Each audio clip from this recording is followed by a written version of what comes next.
On n'en a rien à branler de t'entendre parler. Tu me fais de la peine, je te jure, tu me fais de la peine. Ça me donne envie de sortir l'épée. Ouh là là, elle nous met des tunnels même dans les questions. C'est pas possible.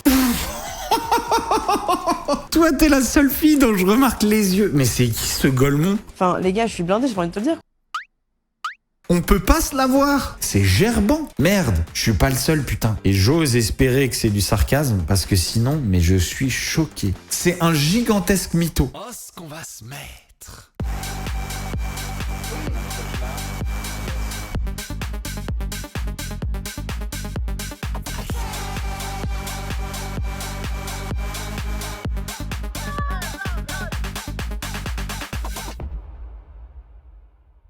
Comment ça va les amis? Chir 00, c'est quand la dernière fois que tu as fait la bagatelle? Aïe aïe aïe, ça commence. Ça commence à poser des questions un petit peu embarrassantes. Après, je sais pas si il faut que je le dise parce que ça va peut-être me mettre en porte-à-faux. Je pense pas que la maman de Jazz a envie de se rapprocher d'un gros charreau. Donc est-ce que je rajoute genre un peu de temps, un peu de semaines? Je me suis vraiment hyper calmé cette année.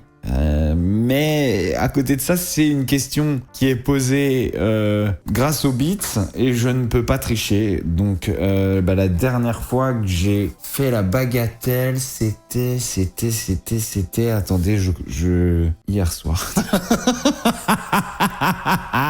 C'est bien nu. Voilà. Et on attaque, c'est parti, on attaque avec un mec, Rémi Île de la Tentation, qui vient de nous sortir une petite vidéo. Une petite vidéo, je crois, sur les marches du Festival de Cannes. On regarde, c'est un pur régal.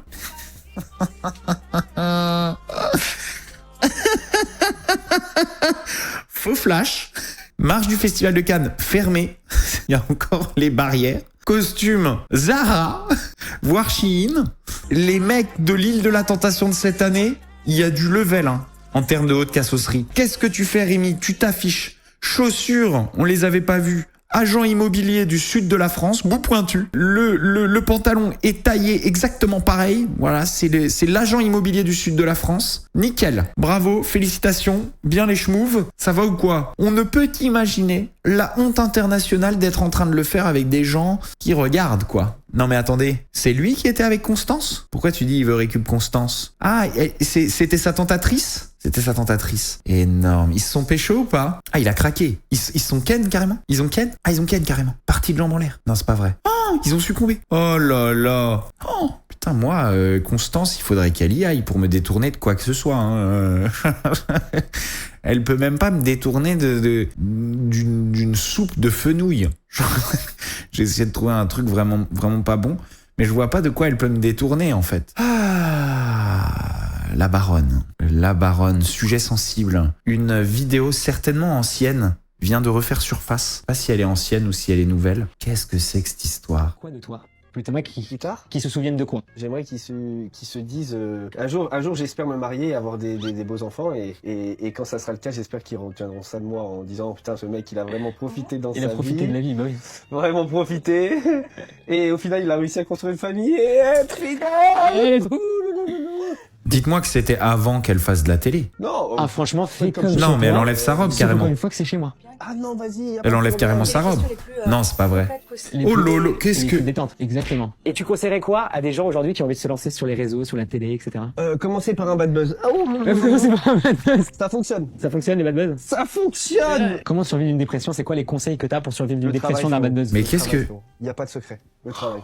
Qu'est-ce que c'est que cette merde? Pourquoi elle fait ça là-bas? Non, elle est pas en train de se mettre de la chantilly dans la bouche. Qu'est-ce que c'est que ça date ça? Dites-moi que ça date. Je crois que c'est le petit final de la dernière question sensuelle. Si tu bosses, tu t'en sors. Un petit dernier mot à dire? Merci Ethan, t'as vu. Merci à tous de nous avoir regardé. C'était la question la plus Il est en sensuelle train de la pécho en plus. avec Ilan. Il est un petit peu occupé, je crois. Donc la semaine prochaine, il y a encore une nouvelle interview qui va sortir. L'interview la plus sur chaque semaine. C'était l'interview la plus sensuelle. Parce que moi je savais que Ilan il avait déjà fricoté avec la baronne. Je savais qu'il avait déjà couché avec elle. Peut-être que c'est à la suite de cette vidéo, je pense que c'est vieux. Et à mon sens, c'est peut-être à ce moment-là que Ilan aurait, à la suite de cette vidéo, embranché sur la baronne, quoi. Parce que moi, je me rappelle que quand j'avais eu une petite histoire, moi, avec la baronne, et qu'elle avait été en parler un petit peu sur certains plateaux au rabais, eh bien, Ilan était venu m'envoyer des messages et m'avait dit oui, tu fricotes avec ma meuf. Il l'avait mal pris ou je sais pas quoi. Je pense qu'il avait fait genre, il le prenait mal, quoi. Alcaraz, il a vu ça, il a dû... Jaloux comme il est, détestant Ilan. Et le mec, il a dû... J'ai l'impression qu'on sait pas tout sur la baronne. Voilà. On sait pas tout sur la baronne. La baronne, elle sait ce qu'elle fait. Elle est pas du tout gênée. On sait pas tout sur la baronne. On va enquêter. Je pense qu'on va en apprendre des vertes et des pas mûres à son sujet. Ce fameux podcast un peu pourri, là, qui s'appelle Vrai. Vous savez, on a vu un extrait hier et on s'est dit mais attends, pourquoi Maïsan, elle a été faire ce podcast à chier avec une intervieweuse qui lui coupe la parole, qui ne connaît pas l'histoire, qui lui a l'air de débarquer, qui ne connaît même pas le vrai prénom d'Emine et qui l'appelle Amine. Genre,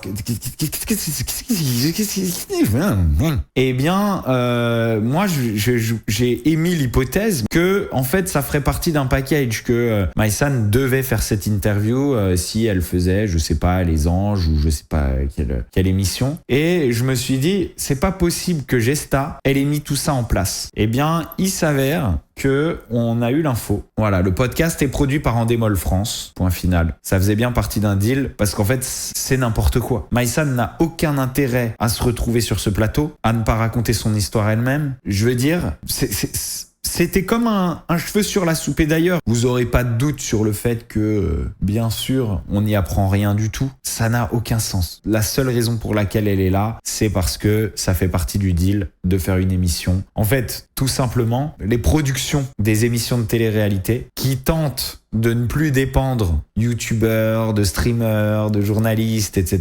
Mais de lancer leur propre plateau télé pour essayer de faire des vues. On va quand même regarder à 26 minutes 36, Emine est-il l'homme de sa vie? Mais avant ça, on va regarder le post que Gesta aurait fait sur son Insta à propos des réactions sur cette vidéo rapidement. Petit message après vos retours sur le podcast. Je vois beaucoup de commentaires sur le fait que je coupe la parole et que je devrais laisser parler l'invité. Juste pour clarifier un truc simple, un podcast, ce n'est pas un JT ni une interview cadrée, justement. C'est une discussion, un échange, un dialogue vivant entre deux personnes. Ah oui, d'accord, donc elle ne se remet pas en question. En fait, je t'explique, je clarifie juste un petit truc pour toi, Gesta. On n'en a rien à branler de t'entendre parler. Et en fait, on voulait savoir des choses sur Maïsan et tu lui coupes la parole. On n'en a rien à branler de ce que toi t'as à dire dans cet échange. Et moi, dans la vie, j'échange comme ça. Je rebondis, je réagis, j'interagis. Sinon, ça donnerait juste quelqu'un qui parle et moi qui hoche la tête pendant 45 minutes. On aurait adoré. Ça aurait un vrai progrès. Je ne suis pas journaliste, je ne prétends pas l'être et c'est génial car c'est justement pas utile pour animer un podcast. Donc oui, parfois ça se coupe, parfois ça se superpose, mais c'est aussi ça, une vraie conversation. Alors, bizarrement, on n'a pas vu Maïsan te couper. Hélas. Et pour ceux que ça agace vraiment, bonne nouvelle, il y a plein d'autres formats qui vous correspondront mieux, je suis sûr. Surtout un podcast de vendu, produit par une prod, articulé par une prod. T'inquiète pas, il y a que 3000 personnes qui ont suivi ce podcast de merde. C'est avec grand plaisir que on suivra d'autres formats. On va regarder juste un truc dans la vidéo pour savoir si Emine est l'homme de la vie de Maïsan. On regarde ça tout de suite. Oh là là là là là là. Mon Dieu. Cette histoire va droit dans le mur, ça me fait mal au cœur. Oh là là, je suis choqué par cette réponse. Oh, c'est d'une tristesse. Avec un personnage comme Emine, dire un truc comme ça, en fait, c'est corrompre l'humain en lui donnant tout le pouvoir. Et typiquement, Emine est le genre de mec qui va en abuser de ce pouvoir. Tu lui dis, tiens, voilà. Pour moi, c'est toi, ce sera toujours toi, fais-en ce que tu veux. C'est foutu. Il va continuer à te manipuler, il va continuer à en abuser si tu continues, Maïsan. Tu me fais de la peine, je te jure, tu me fais de la peine. Je pense que si j'avais été la femme de sa vie, ce serait marié avec moi il y a longtemps. Oh là là là là là là. Ça me rappelle des moments de ma vie, ça me fait mal au cœur pour elle. Horrible, ça me donne envie de sortir l'épée. Ça marche pas, l'amour à l'usure, Maïsan. C'est pas en forçant qu'on fait que quelqu'un tombe amoureux de soi. Ça existe pas, ça. Ça fait mal. Elle nous met des tunnels même dans les questions. C'est pas possible. C'est pas possible, à l'aide. De toute façon, je pense qu'à l'heure actuelle, si vous vous mettez enfin selon ce qui s'est passé avant que tu begin, ta gueule, je pense qu'il faut faire un autre métier. On enchaîne. Tiens, qu'est-ce que c'est que ça? Ça, c'est un réel qui dit: j'étais à 2 doigts de trouver l'amour et puis finalement j'ai eu que les 2 doigts. Ok, c'est pas très intéressant. Sauf que, y a un like qui est intéressant. Regardez, voilà. C'est Marouane qui a liké.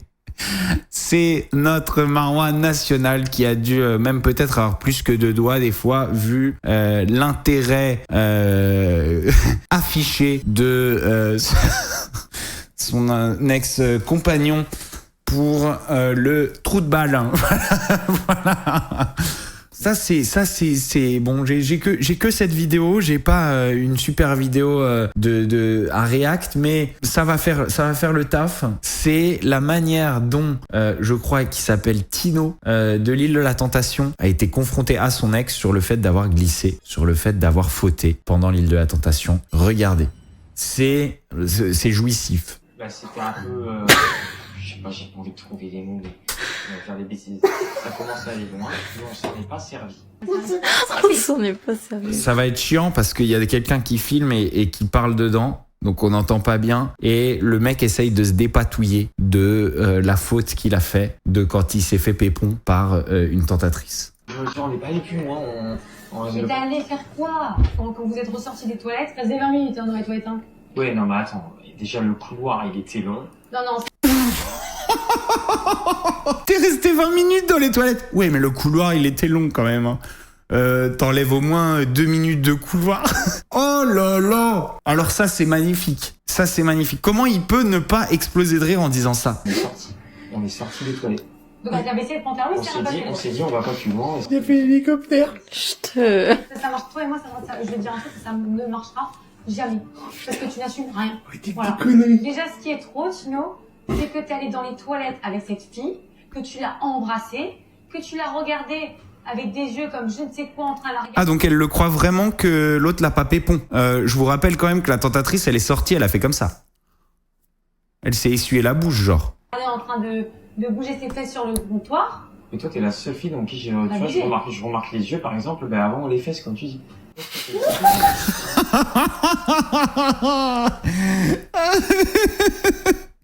Oh non! Toi, t'es la seule fille dont je remarque les yeux. Mais c'est qui ce golemon? C'est les yeux d'amoureux quand je te regarde. Mais en fait, t'as pas regardé les fesses des autres, en fait. Tu te rends compte ce que tu dis ou quoi? Et après, on me fait passer pour moi, la jalouse, à te laisser enfermer à la maison, quoi. Tino, petite question. Qu'est-ce que tu ressens aujourd'hui pour Emma? Pour Emma? Mais pour Emma, je ressens rien du tout, tiens. Ouais. Mais je ressens une erreur. On n'a pas fait qu'une. Mais je ressens plusieurs erreurs. Je ressens une erreur. T'en as pas fait qu'une. Je ressens plusieurs erreurs.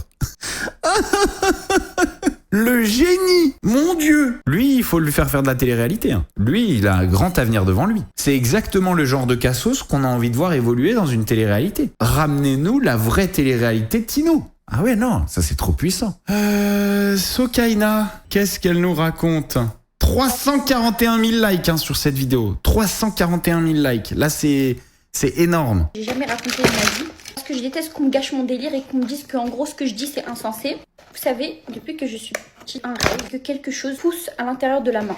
Une fixette sur ça. Me demandez pas pourquoi. Même, vous savez que je me mets souvent du henné dans cette partie-là. Je sais pas, j'ai un lien avec... C'est quand même une meuf particulière, quoi. Qui rêve, depuis qu'on est petit, d'avoir un truc qui te pousse dans la main. C'est fou, quand même. C'est quand même une meuf particulière, elle. Elle est pas comme tout le monde. La paume de la main.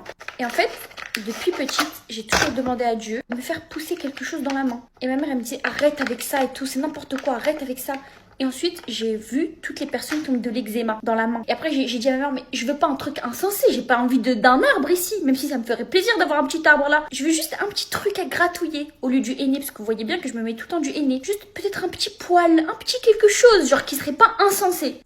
Et ma mère me dit, arrête avec ça, arrête avec ça. Et ben, je vous jure, J'ai tellement prié Dieu qu'il y a vraiment quelque chose qui a poussé dans ma main. Et ça fait des années qu'il y a quelque chose qui a poussé dans ma main. Et d'ailleurs, il y a des filles parmi vous qui l'ont remarqué et qui me disent souvent, mais c'est quoi ça à l'intérieur de... Il faut absolument la protéger. Genre vraiment, c'est une pépite cette meuf. Sa vie, c'est trop intéressant quoi. Un jour, j'étais en train de vous montrer ça et ma mère elle m'a dit, mais non, montre pas ça, fais pas ça. Je dis, pourquoi? Elle m'a dit, mais si c'est vraiment un truc qui s'est réalisé, autant le garder pour toi. Genre, sois reconnaissante et garder pour toi. Mais moi, j'ai envie de le partager avec vous pour vous montrer à quel point, quand vous avez envie de quelque chose, parfois que vous le voulez fort, et bah ça arrive.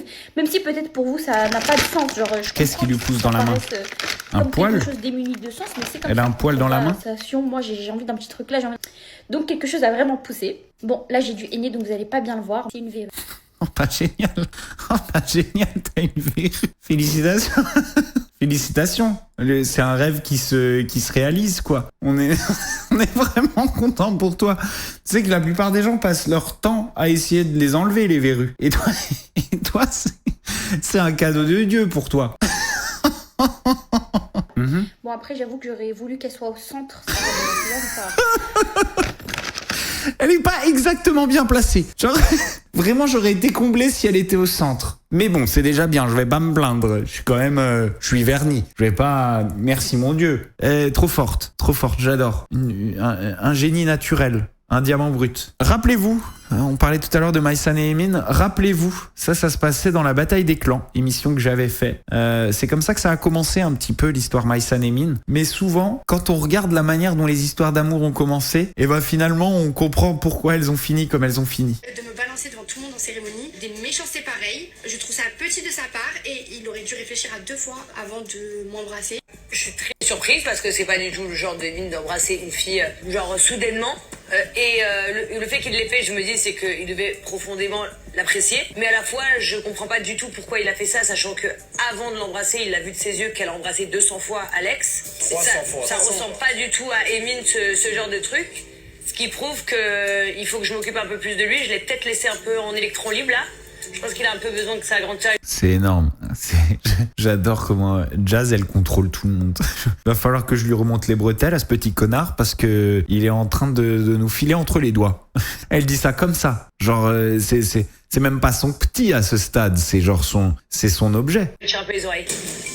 Elle a raison parce qu'en fait, en temps habituel, elle me connaît vraiment par cœur. Donc si vraiment j'avais envie de lui dire, je lui aurais dit, mais comme je la respecte assez, j'ai pas envie d'aller lui raconter une chose que moi maintenant à l'heure d'aujourd'hui, je dirais pas que je regrette, mais si j'avais dû faire les choses, je les aurais fait différemment. Le gars, au moment de leur rencontre, déjà, quand il l'a pécho, déjà, le lendemain, il disait « je regrette ». T'imagines ? Tu pécho une meuf et le lendemain, tu dis à tout le monde « ouais, je regrette ». Oh là là, mais c'est quoi comme histoire qui commence comme ça ? Dites-vous toujours que la manière dont ça commence, ça explique un peu la manière dont ça se termine. C'est très souvent le cas. Il y a une situation qui nous raconte une petite anecdote dans son pieu avec ses lunettes de soleil. On écoute. À la douane, là, quand je suis venue. Alors, il m'a posé 1001 questions, comme d'habitude, mais là, cette fois-ci, c'était plus tenace. Il me dit, vous avez combien sur votre compte ? Je lui dis, bah, qui c'est qui t'envoie ? Genre. C'est extrêmement sympathique déjà comme situation, je trouve, de faire un podcast toute seule dans son pieu avec son micro et ses lunettes de soleil. Déjà, on a envie de l'apprécier, quoi. On se dit, waouh, ça a l'air vraiment d'être une meuf super. On a envie de la connaître. Pourquoi tu me demandes ? On dirait les journalistes quand ils me posent des questions. Combien tu prends par poste ? Je dis, bah, je lui dis, bah, pourquoi je vous dirais combien j'ai sur mon compte ? Il me dit, bah, pourquoi vous me direz pas ? En fait, c'est moi qui pose les questions ici. Je dis, ah, mais désolé, en France, c'est un peu un tabou de parler d'argent. Je suis pas hyper à l'aise de vous dire combien j'ai sur mon compte. Enfin, les gars, je suis blindée, j'ai pas envie de te le dire, quoi. J'ai même pas envie de parler. Genre, elle est devenue détestable. Après, il commence à me dire, non, en fait, c'est même pas une négociation, c'est même pas une conversation, c'est genre, tu veux ou tu rentres chez Watt. Je viens de faire 11 heures de vol, flemme de les refaire, et surtout, j'ai des Oscars à animer. Donc, je lui dis, bah voilà. J'ai des Oscars à animer. Il me fait, vas-y, prouve. J'ai pas l'application banque sur mon téléphone. Ce qui est pas un mensonge, j'ai pas l'application banque sur mon téléphone parce qu'il fallait faire la mise à jour avec iOS, ça m'a fait chier. Je l'ai pas retéléchargé cette semaine. Ok, bon. Et c'est quand même fou, hein. C'est quand même fou. Elle est en train de raconter une situation où elle vit ce qui est clairement une injustice. Je veux dire, d'où on te demande de regarder ton compte bancaire et de savoir combien t'as d'argent. Au départ, la situation, c'est une injustice. On devrait la plaindre. La meuf arrive à faire que, en nous racontant une injustice qu'elle a vécue, elle arrive à faire qu'on peut pas se la voir. C'est quand même fou. C'est quand même fou. Je l'ai pas retéléchargé cette semaine. Ok, bon, soumis. Elle a dit soumis. Oh, Ça veut dire en gros, ok, attaquez-moi en justice. Ouh là là, j'ai vraiment fait un truc. Oh là là, mon Dieu. Il me dit, bah, il me faut une preuve. Vous avez pas un ordinateur?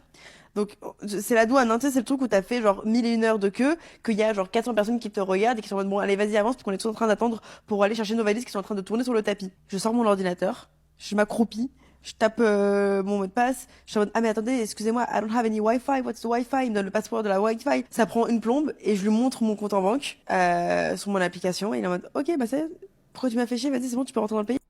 Comment on peut regarder cette vidéo et se dire elle est vraiment sympa, je la sens proche de son audience, proche de nous, on a envie grave d'être sa pote. Comment je vis dans un pays où ça, il y a des millions de gens qui peuvent se le blairer. C'est gerbant. Je vais vous dire ce qui s'est passé. Ce qui s'est passé, c'est qu'en voyant cette femme imbuvable, méprisante, hautaine arriver devant lui, il s'est dit je vais la faire chier. Parce que croyez pas que elle est différente là dans son pieu avec ses lunettes avec nous qu'elle l'a certainement été avec lui. Tout simplement, elle est un putain de buvable. C'est une dinguerie. Et elles sont toutes en train de devenir comme ça là. Elles sont toutes en train de devenir comme ça. C'est pareil que les Isabeau et les trucs. C'est la même chose. C'est la même vibe. Et d'ailleurs, maintenant c'est le même groupe et ça se croit au-dessus du monde. Et ça, je suis blindé de toute façon. Hein.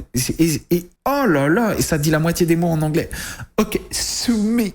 Par pitié, je vais regarder les commentaires, je vais pas me dire « Ah non, merci, Léna, tu deviendrais pas un peu arrogante ?» Une arrogance, c'est chaud, mais elle est imblairable.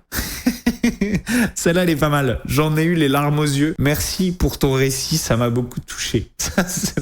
Celle-là, elle est belle. Bravo. Problème de riche. Ok, Chloé Gervais.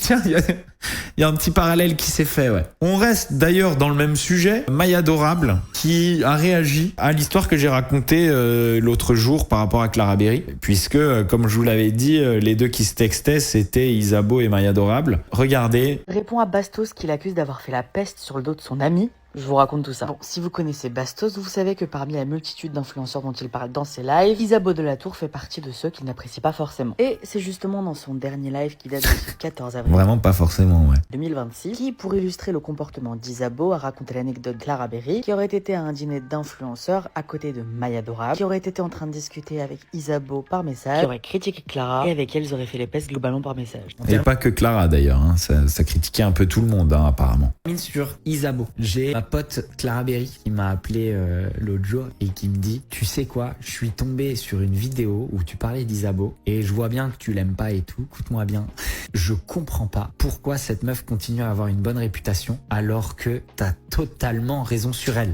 En fait, elle s'est retrouvée dans un repas sponsorisé, machin, et Isabeau passait sa soirée à texter Maya Adorable, qui était à côté de Clara Berry, et à mal parler des gens, à mal parler de Clara Berry, à faire les pestes, à rabaisser tout le monde, à être absolument détestable. À la suite de ça, un extrait a été reposté sur TikTok, et Maya l'a bien vu, et a décidé de répondre à une abonnée qui l'a. Elle a répondu quoi ? C'est complètement faux, je sais même pas pourquoi il y a mon nom mentionné dans ce TikTok. Ok. Je vois pas comment ça serait faux. Je veux dire, c'est une anecdote qui a été racontée. Je vois pas comment ça peut être faux que t'étais sur ton téléphone en train de bitcher. Et d'ailleurs, je vais vous dire, hein, ces meufs-là, elles s'en vantent. C'est la glorification des chippies et des bitches qui parlent mal sur les autres, etc. Elles s'en vantent en général. Je veux dire, il y a rien de complètement faux et on le sait. Interpellée en commentaire en disant que c'est complètement faux, qu'elle ne comprend même pas pourquoi son nom a été cité. Et elle a également repartagé un screen. Alors, elle a repartagé un screen d'une conversation avec Clara. J'ai mal parlé de personne, j'étais juste en mode chippie, car il se draguait, ça m'a fait rire. En mode chippie, quoi. D'accord, donc tu parlais des gens, en gros. Franchement, ça fait plaisir, merci. J'avais vraiment l'impression d'être la risée de la soirée. Vraiment pas, je te jure. En gros, Clara, là, elle est gentille. Vous avez compris, elle est gentille. Elle a d'ailleurs pris son snap pour faire des excuses publiques, en disant, voilà, ça aurait dû rester dans le privé, etc. Je suis vraiment désolé, Elle s'est excusée platement, hein. T'étais à côté de moi, t'aurais dû me demander ce qu'on racontait. J'aime pas du tout les histoires, moi. T'as une meuf qui est à côté de toi, en train de glousser, en train d'envoyer des petits messages, etc. Et tu vas faire pourquoi tu rigoles en fait? Justement, je suis... Et d'ailleurs, Isabeau a unfollow Clara Berry. Hein. Donc, il y a un truc. Là, ça essaye d'endormir la chose. Et donc, c'est ça, ta preuve, c'est une discussion avec Clara Berry où tu lui dis que c'est faux. Et Clara est gentille et accepte que c'est faux. C'est ça, vraiment, ta preuve?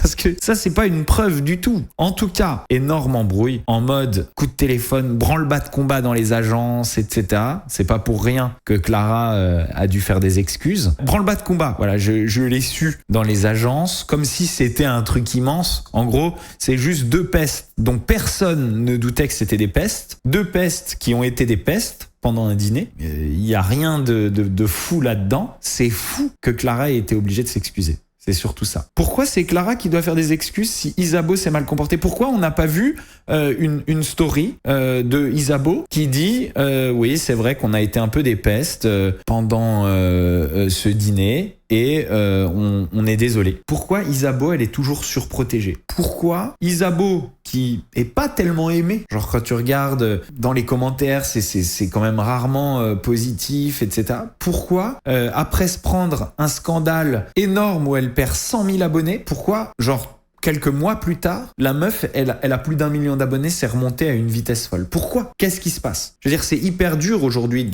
gagner des abonnés très rapidement sur les réseaux sociaux. Comment? Pourquoi? Et en fait, je me suis demandé, en me posant cette question, je me suis demandé si la réponse, elle n'était pas dans la question. Son scandale, il venait de quoi? Je pense que Isabeau, elle se débrouille très bien pour se mettre de côté des gens puissants. Je pense que Isabeau a un soutien puissant derrière elle. Je pense que y a un complot dans tout ça. Et son scandale, rappelez-vous, je vais pas aller dans les détails. Vous savez sur quoi elle a eu un gros scandale qui lui a fait perdre 100 000 abonnés. Est-ce que cette prise de position était pas finalement du donnant-donnant? Est-ce qu'on n'a pas mis de la pommade où il fallait du côté d'Isabeau pour être systématiquement protégé, mis en avant, boosté, etc. En tout cas, c'est mon analyse. Voilà. Honnêtement, je vois pas autre chose. On passe.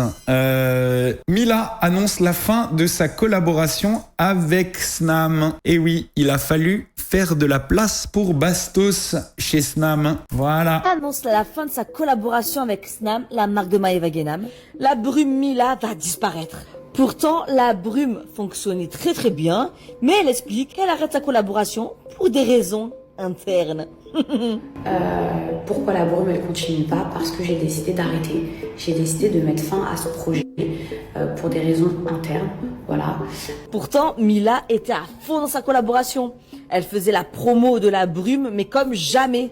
Quand elle dit que c'est pour des raisons internes, c'est surtout pour des raisons financières. Tout comme Salia qui a aussi décidé de mettre fin à sa collaboration avec Snam, elle n'avait pas assez de zéro sur son... N'interprète pas Hot Gossip. N'interprète pas. Ne crois pas que tu sais alors que tu ne sais pas. Chèque. Elle sait très bien que sa brume Mila se vend très très bien. Et en contrepartie, elle demande une augmentation. Bien sûr, Maeva a dit non, parce que c'est une femme d'affaires avérée. Et par conséquent, elle a dit, soit tu acceptes ce que je te donne, soit tu dégages. Eh bien, elle dégage.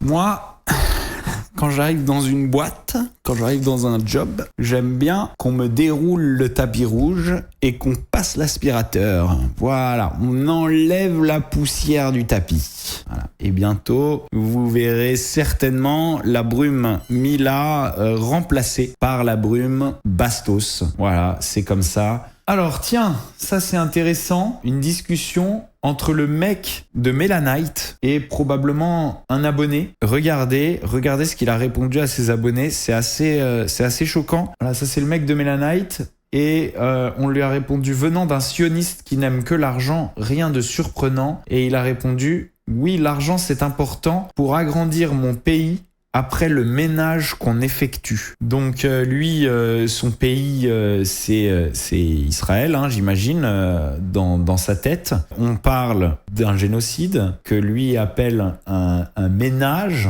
Alors, c'est extrêmement choquant. Maintenant, c'est pas un message qui a été publié publiquement. Et je soupçonne quand même, j'espère en fait, par pitié, j'espère qu'on est en train de faire de l'ironie. Ouais, de faire du sarcasme. J'espère, par pitié, j'espère que c'est du sarcasme. Parce que sinon, et même du sarcasme, je veux dire, c'est faire des blagues là-dessus, du sarcasme mal placé, du sarcasme de mauvais goût, de l'ironie de mauvais goût, mais par pitié, dites-moi que c'est du sarcasme, parce que appelez ça le ménage qu'on effectue. J'espère que Mélana, il va réagir. Ça, c'est la story de TMZ. Le mec, il encourage clairement le massacre envers la communauté musulmane. Qu'on le veuille ou pas, la cause palestinienne est une des causes les plus importantes pour les musulmans. Plus de 50 000 personnes, si ce n'est plus majoritairement musulmans, ont été tués. Pas besoin d'en dire plus sur ce petit FDP. Vous savez ce qu'il vous reste à faire. Alors ça, il faut qu'il fasse attention sur vous savez ce qu'il vous reste à faire. Ce petit influenceur wannabe a osé tenir des propos disproportionnés par rapport à la Palestine. On connaît leur position et leur penchant politique. Ils se sont déjà affichés fièrement en Israël. Mais de là à encourager un génocide, c'est une toute autre histoire. Pour moi, c'est une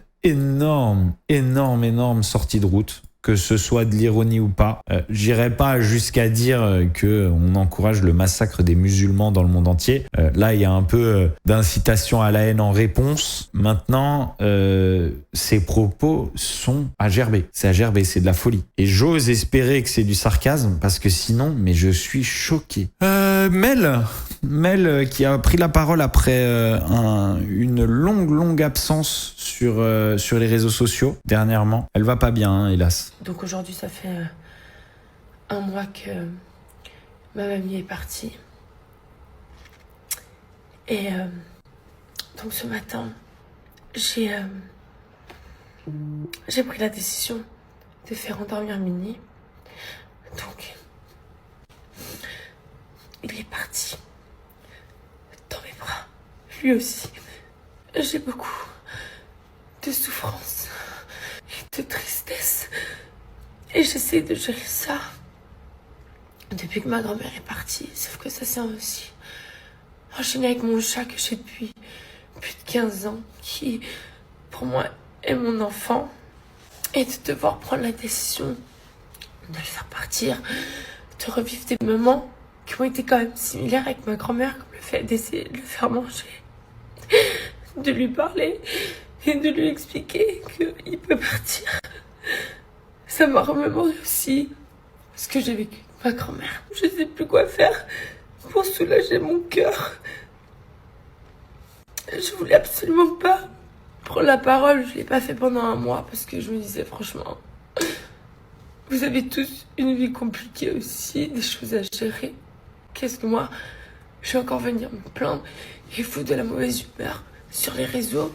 Personne n'a besoin de ça. Alors, excusez-moi, égoïstement, je fais cette vidéo en espérant que ça me soulage. Bon, j'ai vu dans les commentaires des gens qui disent gros acting, elle en fait beaucoup, etc. Je l'ai vu aussi dans les commentaires sous des vidéos TikTok. Vous la connaissez pas. Cette femme, elle est extrêmement sensible. Et il y a pas d'acting. À mon avis, elle est en souffrance de fou. Si vous pensez que ça c'est d'acting, vous avez pas de cœur. Et bon, à la limite, croyez-moi. Moi, je le sais, c'est sincère et à mon avis, elle doit souffrir le martyre en ce moment. Donc, en tout cas, on lui envoie du soutien parce que moi, je sais à quel point elle doit souffrir là en ce moment et moi-même, en regardant cette vidéo, ça me fait mal au cœur. La pauvre. Il y a un monsieur qui nous dit qu'il vient de sortir de prison et qui s'adresse à Maïva Guénam sur TikTok. Alors, ça buzz pas de fou, j'aurais pensé que ça buzzerait plus. Regardez ce qu'il nous dit. Ouais les gars, j'espère que vous allez tous bien, que vous allez toutes bien. Ouais, rappelez-vous de moi les gars. Moi je suis l'ex de Maïva Guénam, vous vous rappelez? Y a pas de souci. Je vais vous expliquer un truc les gars. Si vous m'avez pas entendu pendant longtemps parler de tout ça, posez-vous les bonnes questions, méditez-les. Maïva, trêve de bavardage. Je vais t'expliquer directement. Je vais pas passer par 4 chemins. T'es parti à Dubaï, pourquoi? Tu leur as dit? Moi, j'ai vu le début de cette vidéo. Je me suis dit, ok, lui, il est jamais sorti avec Maïva Guénam. Jamais. Mais alors vraiment, jamais. C'était pour esquiver les impôts en France, tout ça. Non, non, non. Que t'as pas dit aux gens, c'est qu'au moment où t'es parti, t'étais enceinte. Moi, ça fait 2 ans que je subis, que tu m'as ramené tous tes avocats, je pouvais pas parler, que je viens de sortir de prison. Il est beaucoup trop efféminé pour être sorti avec Maïva Guénam. Et ça se voit que c'est un mec fragile qui essaye de faire le dur et c'est mal joué. Genre, ce gars-là, jamais il a été en prison. Mon enfant, il est où, Maïva? Il est tout doux. Il est extrêmement féminin. Jamais de la vie, il a été en prison parce qu'il serait jamais revenu. Il serait allé une fois à la douche, on aurait retrouvé en charpie, on l'aurait retrouvé. Bah oui, j'ai pas que ça à faire de faire que des vidéos. J'ai pas de temps à perdre par rapport à ça. Donc dépêche-toi vite et très très vite. Très vite. Dépêche-toi vite. Maïva, dépêche-toi vite. J'ai quand même demandé à Maïva, j'ai quand même demandé à ma boss si elle avait vu cette vidéo. Elle a dit que elle le connaissait pas et qu'elle en avait jamais entendu parler. Voilà. Booba qui clash Vianney. Ça c'est intéressant. Qui clash Vianney et je vais vous expliquer pourquoi ça m'a intéressé. Mytho sur la tête de ma mère, c'est un mytho. Ça va pas? Genre, aucune expérience, tu vas 9 mois dans les bois, tu ponces des courbes, des mecs, ta mère. Voilà, il a pas honte. Voilà, là, quelle mascarade. Pour nous dire après qu'il sait, il va s'enfermer pendant 1 mois à faire son album, ça va tout péter. Non, c'est grave de mentir comme ça. Mais bien sûr que c'est faux. Mais personne peut y croire. C'est impossible. T'as vu la gueule de la baraque, frère? Mais frérot, on dirait un architecte du Japon qui l'a fait. Vianney, il a fait comme les meufs d'OnlyFans. Je sais pas si vous avez déjà entendu parler de ça. Il y a des meufs sur OnlyFans qui, sur les réseaux sociaux, sont mécaniciennes. Il y en a qui font de la rénovation. Il y en a qui font la plombière. Et en fait, elles font rien. C'est-à-dire que vraiment, elles savent rien faire du tout. Elles ont souvent un mari qui est plombier, qui est mécanicien, qui est machin. Et du coup, ils leur font faire un petit mouvement pour faire une petite vidéo. Et tous les mecs, qui voient ces vidéos, ils se disent... Waouh, ils voient la meuf, elle est en leggings ou genre un peu sexy ou un truc comme ça et elle est en train de faire ça et ils se disent waouh, c'est vraiment la meuf de rêve ou genre on partagerait plein de trucs avec cette meuf et après du coup tous ces vieux pervers ils cliquent dans la bio, ils vont sur le OnlyFans, ils payent 20 balles pour aller la voir à poil parce que finalement c'est ça le but final, c'est d'aller la voir à poil. Bon bah là Vianney il s'est inspiré et il s'est dit moi je vais faire un truc qui va un peu buzzer et puis je vais dire que j'ai tout fait tout seul, je vais prendre 9 mois dans la vidéo on va me voir gratouiller une poutre à un endroit pour mettre une autre poutre et puis à la fin j'aurai une belle maison en rondin, j'aurai laissé pousser mes cheveux, je serai comme un Canadien et là je vais faire genre, je prépare mon album et à la fin du mois, je sors mon album, ça aura fait toute la promo. Voilà. Et je vais me faire plein de thunes. La réflexion, elle est la même. Et aujourd'hui, je découvre que Booba a dit exactement la même chose. J'ai été trop content. Merde. Je suis pas le seul, putain. Écoutez-moi bien, il y a 0 chance qu'il l'ait fait tout seul. 0. C'est un gigantesque mytho. Peut-être qu'il a participé, hein, attention. Peut-être qu'il a appris, etc. Mais dis la vérité, grosse gag. C'est beau d'apprendre. Mais c'est pas beau de mentir. C'est sale de mentir. Regardez, le mec, il a un toit végétal. La maison, dirait un trappeur. C'est des rondins. Ils font 1 tonne. Là, regardez le nombre de likes qu'il fait. Je disais à mes amis, comment ça se fait qu'il y ait personne qui en doute? Comment ça se fait que tout le monde y croit? Des jambonneaux, il nous a pris. Non, mais n'importe quoi. Merci, Booba. Alors, Booba, il tacle pas que Vianney, il tacle aussi Patrick Bruel. Regardez, il est très fort. Bon, mais c'était pas prévu tout ça. Au départ, c'était juste un cirque d'hiver. Ensuite, 3 cirques d'hiver. Ensuite, un zénith. Et puis, c'est parti tellement vite. Pareil, j'ai eu la même réaction. Je me suis dit, en fait, le mec, là... Tous les médias sont en train de parler de Patrick Bruel, traîne des tonnes de casseroles, tout le monde l'accuse, il y a des tonnes de meufs qui l'accusent d'abus sexuels, etc. Et le mec, je suis allé voir une fois son Insta, il est juste en train de dire « Les amis, merci pour votre soutien, c'est génial, on n'arrête pas de faire des concerts qui sont remplis. » C'est quoi? C'est quelle com de crise, ça? Eh ben regardez. Ça, c'est une grande démonstration de communication de crise. C'est comme Julien Bert. Ça veut dire, plus t'es cramax, plus tu pars de l'autre côté. Genre, c'était pas prévu, les gars, c'est incroyable ce qui se passe. 1 cirque d'hiver, 2 cirques d'hiver, 3 cirques d'hiver, et 5 victimes, et 8 victimes, et 12 victimes, c'est incroyable. Plus il y a des victimes, le mec. Plus il en fait des caisses en disant que genre, limite on a l'impression que c'est genre la meilleure période de sa vie d'un point de vue business. Merci Booba. Booba en ce moment très fort. Genre il y a de l'humour, c'est beaucoup moins agressif, c'est beaucoup moins la rue qu'avant. L'humour, c'est fun, c'est bourré de vérité, ok? Il avait pas le vent en poupe pendant un moment là. Là, je vous le dis, préparez-vous à un retour en popularité de Booba. Il est en train de devenir beaucoup plus fort, beaucoup plus subtil, beaucoup plus drôle, beaucoup plus léger, beaucoup plus troll. Préparez-vous. Finalement, le mec, à force de s'entraîner à clasher tout le monde, il est en train de devenir très bon. Et ben, c'est la fin de ce stream. Voilà les amis, c'est tout pour cette vidéo. Si vous l'avez kiffé, vous oubliez pas, vous mettez un petit pouce bleu, vous souscrivez à la chaîne et vous activez la petite cloche pour ne louper aucune de mes vidéos sur Bastos TV. Moi, je vous fais des gros bisous. Ciao. Oh, ce qu'on va se mettre.